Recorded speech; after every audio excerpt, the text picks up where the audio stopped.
समाचार बुलेटिन में खबरों की शुरुआत करते हैं। आज दिल्ली में सीएम अरविंद केजरीवाल की गिरफ्तारी के खिलाफ विपक्ष की बड़ी रैली होने वाली है। दिल्ली के रामलीला मैदान में आज ये रैली होगी।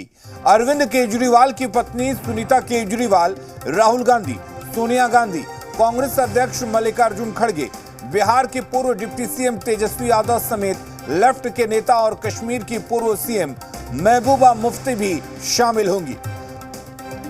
तो आज दिल्ली के रामलीला मैदान में विपक्ष का महाजुटान है। विपक्ष के कई बड़े नेता इसमें शामिल हो रहे हैं। आपको बता दें कि दिल्ली के सीएम अरविंद केजरीवाल की गिरफ्तारी के विरोध में इस रैली को आयोजित किया गया है और इस रैली में विपक्ष के तमाम बड़े नेता शामिल हो रहे हैं। तो इंडी गठबंधन के नेता आज दिल्ली के रामलीला मैदान से हुंकार भरेंगे। आपको बता दें कि अरविंद केजरीवाल की गिरफ्तारी के विरोध में इस रैली का आयोजन किया गया है और इस रैली के जरिए विपक्ष एक बार फिर से सत्ता पक्ष पर निशाना साधेगा।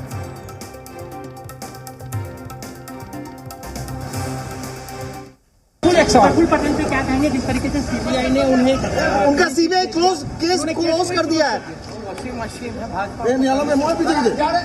प्रफुल्ल पटेल पे क्या कहेंगे, जिस तरीके से सीबीआई ने उन्हें उनका सीबीआई केस क्लोज कर दिया है।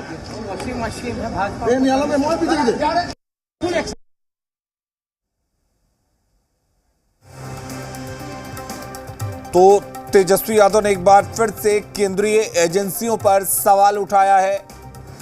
आपको बता दें कि जिस तरह से दिल्ली के सीएम अरविंद केजरीवाल की गिरफ्तारी हुई, उसके बाद से अब विपक्ष के तमाम नेता एकजुट हुए हैं और वहीं इस रैली पर, इस महाजुटान पर जेडीयू नेता नीरज कुमार क्या कुछ कह रहे हैं वो भी सुन लेते हैं।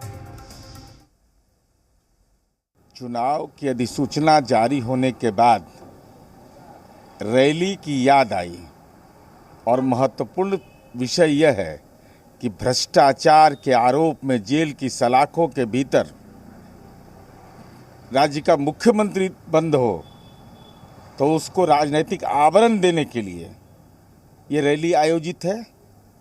तो देश के संविधान की धज्जियां उड़ाकर न्यायपालिका के द्वारा मुकर्रर जो कार्रवाई है उसके तहत जेल की सलाखों के भीतर है, तो हम आज उम्मीद करेंगे कि इंडिया गठबंधन के घटक दल राष्ट्रीय स्तर पर घोषणा करें कि अगर हमको गलती से मौका मिल गया, जो मौका मिलना नहीं है, तो जेल के अंदर जो बैठा हुआ व्यक्ति है वही देश का गृह मंत्री होगा, वही देश का रक्षा मंत्री होगा, वही देश का विदेश मंत्री होगा, वही राज्य का मुख्यमंत्री होगा। एक नई परिपाटी का जन्म भ्रष्टाचारी, अपराधियों और लंपटों के बदौलत वैकल्पिक राजनीति में ये जरूर आज एक प्रस्ताव पारित करे जिससे नई पीढ़ी कम से कम जान सके कि इंडिया गठबंधन का उद्देश्य क्या है। और पटना से हमारे सहयोगी रुपेंद्र जुड़े हुए हैं। रुपेंद्र, दिल्ली के रामलीला मैदान में विपक्ष का महाजुटान है, लेकिन इस महाजुटान की गूंज पटना में किस तरह से सुनाई दे रही है? देखिए, इस महाजुटान की गूंज की बात करें तो खुद तेजस्वी यादव कल रवाना हो गए हैं और आज इस रैली में शामिल हो रहे हैं। साफ तौर पर कहा जा सकता है कि विपक्ष के जो भी लीडर हैं वो देश भर से वहां पहुंच रहे हैं और 27 पार्टियों के लीडर वहां पर पहुंच रहे हैं। साफ तौर पर बिहार में इसको लेकर राजनीति हो रही है। सत्ता पक्ष बिहार में जो सत्ताधारी पार्टियाँ हैं वो लगातार निशाना साध रही हैं और ख़ास तौर पर उनका ये कहना है कि मुख्यमंत्री जब जेल में हो और उनके लिए ये तमाम चीज़ें की जा रही हैं। दूसरी चीज़ ये है कि आचार संहिता लगा हुआ है, देश में चुनाव हो रहे हैं, तो उसको लेकर भी साफ तौर पर देखा जा रहा है कि यह जुटान जो है कहीं ना कहीं विपक्ष दिखाना चाह रहा है, एकजुटता दिखाना चाह रहा है कि हम सब साथ में हैं और उस पर भी सत्ता पक्ष लगातार निशाना साध रहा है कि ये जुटान जो है जुटान ही है, इससे कुछ होने जाने वाला नहीं है।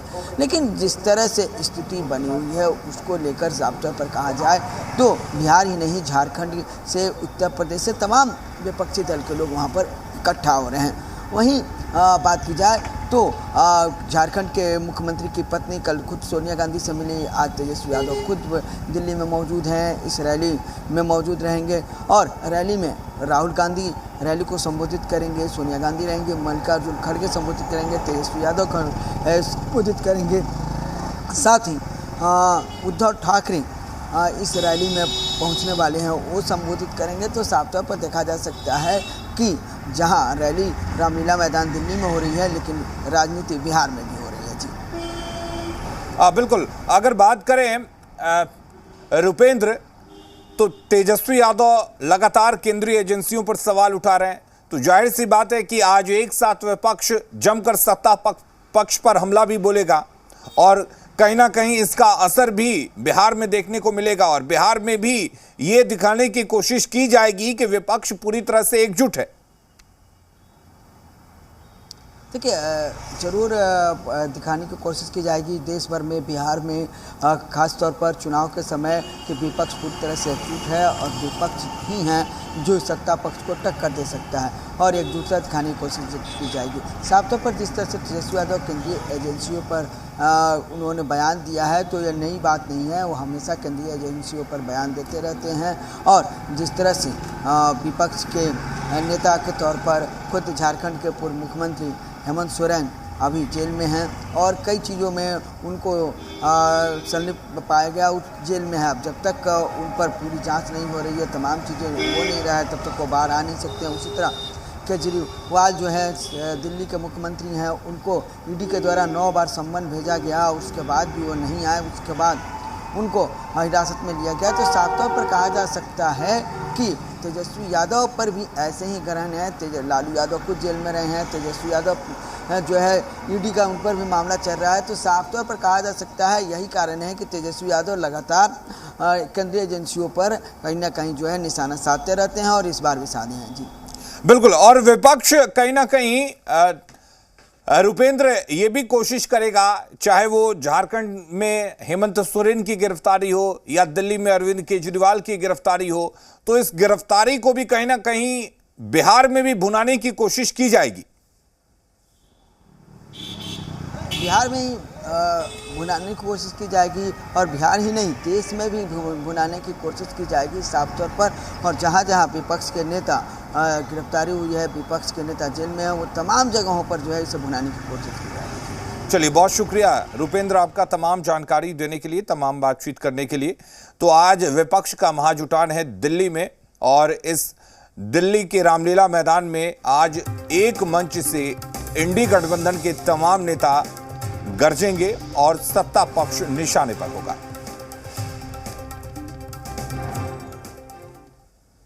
और इधर चिराग पासवान की